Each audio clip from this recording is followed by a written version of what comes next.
Thank you so much అండి పేషెన్స్గా ఇంతసేపు ఉన్నందుకు. Good evening everyone.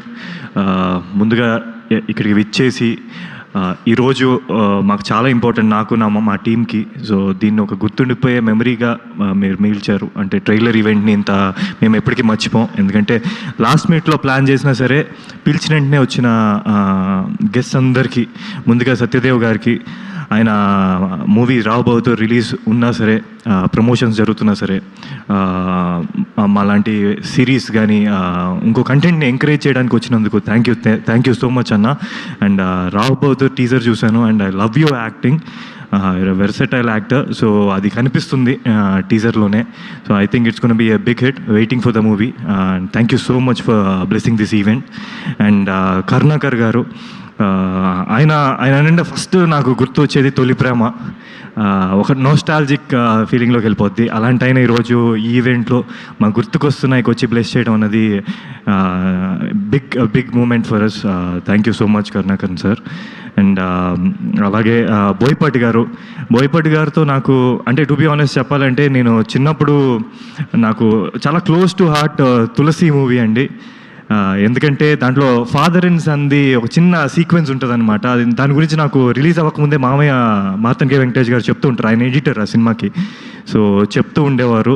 సో నాకు ఎప్పుడు Tulasi is very close to heart. And ఆయన్ని ఈరోజు ఇలా పర్సనల్గా కలవడం అండ్ ఆ విషయం షేర్ చేసుకోవడం నాకు చాలా చాలా సంతోషంగా ఉంది. Thank you so much for coming sir. And అలాగే ఈరోజు గీతా ఆర్ట్స్ ఫ్యామిలీ మొత్తం ఇక్కడ ఉంది. చెప్పాలంటే నాకు బేబీ దగ్గర నుంచి వాళ్ళందరూ నాకు ఫ్యామిలీ లాగా. ముఖ్యంగా ఒక ముగ్గురు వ్యక్తుల గురించి చెప్పాలి. కొంతమందిని ఏంటంటే మనం జీవితంలో మర్చిపోలేం.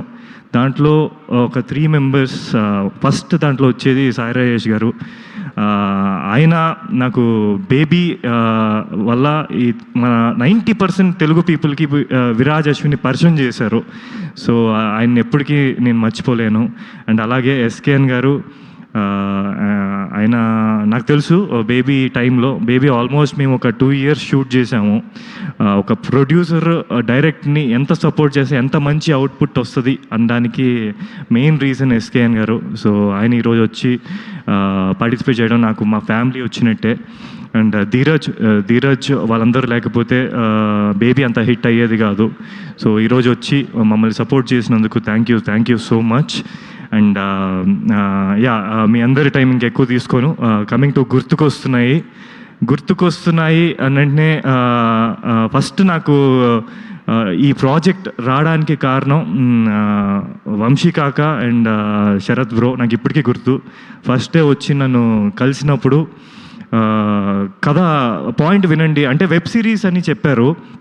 సో నేను చిన్న స్కెప్టికల్, బీయింగ్ వెరీ ఆనెస్ట్ అండి, స్కెప్టికల్ అనిపించింది. అంటే చేద్దామా వద్దా, సిరీస్ కదా, నాకు ఇప్పుడు ఏమైనా ప్రాబ్లం అవుద్దా అని. బట్ సరే ఏమో ఎక్కడో ఏం కంటెంట్ ఉంటుందో అనే ఒక పాజిటివ్ థింగ్తో నేను శరత్ బ్రో చెప్తూ ఉంటే విన్నాను. సో చాలా ఎక్సైటింగ్ అనిపించింది పాయింట్. అంటే ఒక నాస్టాలజియా అన్నది మీకు తెలుసు. ఈటీవీ వాళ్ళు ఎలాంటి సబ్జెక్ట్స్ చూస్ చేసుకుంటారో, ఎంత పాజిటివ్ సబ్జెక్ట్స్ చూస్ చేసుకుంటారో, అలాంటి ఈటీవీ విన్ నుంచి వస్తుంది. అంటే నేను సరే విందాం ఫస్ట్ అని విన్నాను. శరత్ బ్రోనే నాకు పాయింట్ చెప్పారు ఫస్ట్. చాలా ఎక్సైటింగ్గా అనిపించింది. ఒక నాస్టాలజిక్ థింగ్ని ఎలా ప్రజెంట్ చేయొచ్చు త్రూ దీంట్లో నేను సంతోష్గా ప్లే చేస్తున్నాను. నా క్యారెక్టర్ ఒక సిచ్యువేషన్లో ఒక యాక్సిడెంట్కి గురవుతాడు. సో గతమంతా మర్చిపోతాడు, వాళ్ళ ఫ్రెండ్స్ని మర్చిపోతాడు, వాళ్ళ ఫ్యామిలీని మర్చిపోతాడు. సో మీరు ట్రైలర్ ఇందాకే రిలీజ్ అయింది, నాకు తెలిసి మీకు దాంట్లో కన్వే అవుతుంది మొత్తం.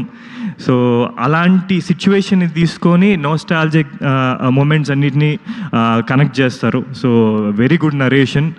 అండ్ నాకు ఈ సినిమా చూసినప్పుడు నేను చేస్తున్నప్పటి నుంచి నాకు మెమరీస్, నా స్కూల్ డేస్, నేను అమ్మమ్మ ఇంట్లో మా కజిన్స్తో గడిపిన క్షణాలు, నా సమ్మర్ హాలిడేస్, నేను మా తాతయ్య స్పెండ్ చేసిన మూమెంట్స్, ఇవన్నీ గుర్తు వచ్చాయి.